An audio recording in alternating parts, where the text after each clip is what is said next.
many of the same elements. It's so great. Wow. Can you show us how it works again? Absolutely.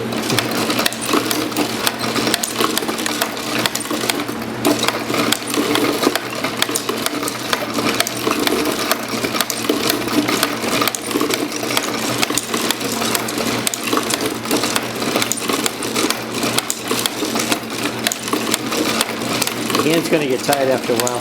Oh, I did this at Maker Faire in New York City. I did this for 2 days straight. You must have incredibly strong fingers. Oh, man.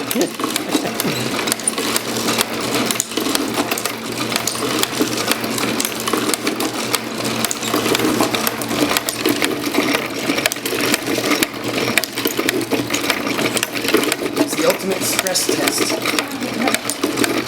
Great. I love the sound it makes too. Is that the guy dangling? Yeah, it's the rhythmic one. Yeah, it's the hammer.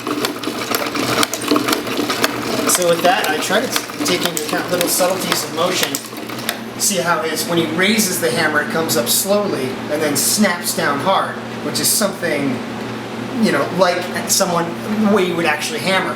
Whereas if you compare it to like a Christmas display where they're showing an elf making a toy, it's sort of like this. Like who hammers like this? You know, it doesn't really do anything, but this is sort of a little bit more accurate. Definitely. Pick out the timings of the motion and the subtleties of the motion, like the hammer. See, the dog's head kind of rears back slowly and then snaps open when he barks. It's a little bit more animated than if his bird and the dog simply is at different paces, so that it's, you know, there's some interest there and some difference. They're not in unison. I'm particularly proud of this device down here, which is called a skew cam. And that mechanism makes the dog's tail wag. There's any number of different ways that you could make that happen, and some would be easier to build. But this is just kind of, I don't see it used that often, so it's kind of interesting to look at, and you know, actually serves the purpose quite well. Explaining on the mag, and you can kind of, you know, there's a bit of puppetry involved. You can have them come out slowly and sneak back in, peek out, or you can have them, you know, being more aggressive.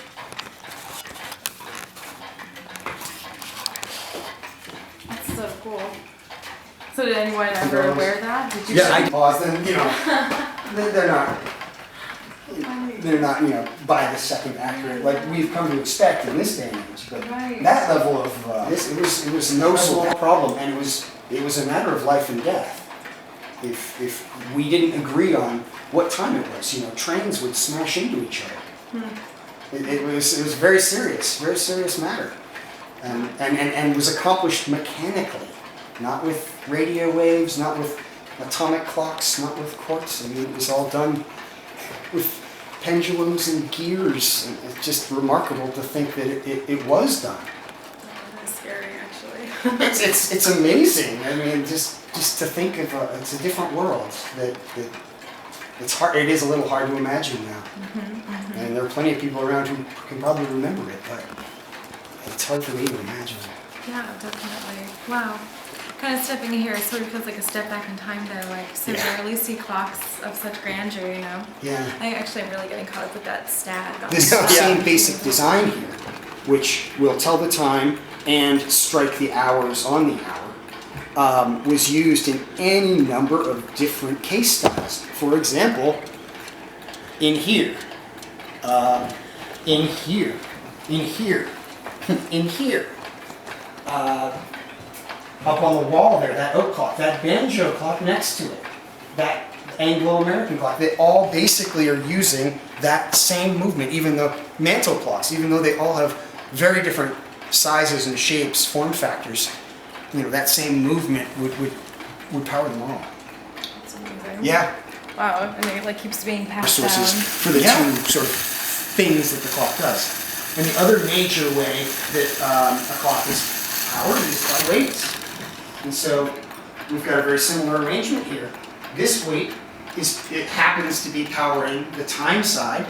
This weight happens to be powering the chime, or I'm sorry, the strike. And that's, the strike is just when it counts the hours out, and it chimes when it plays. Watchmaker's lathe, but made right down the road. But you know, I still use it every day, and I just love it. And it's remarkable. There was a time when, with the right knowledge and tooling, someone could make an entire watch or clock out of one of these things. Wow.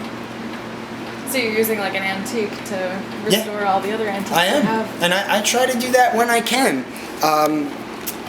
Not because of any sort of purist motivation.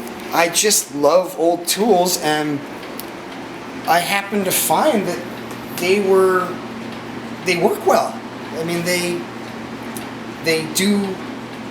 were developed over hundreds of years, and you know, there's a reason they ended up taking the shape and form that they ended up taking, and it's often because they work very well. So, you know, even some of these hand tools are things that I managed to acquire that belong to some other watch or clock maker, and so I didn't know the person, but I have a lot of respect for, you know, this tool that they made.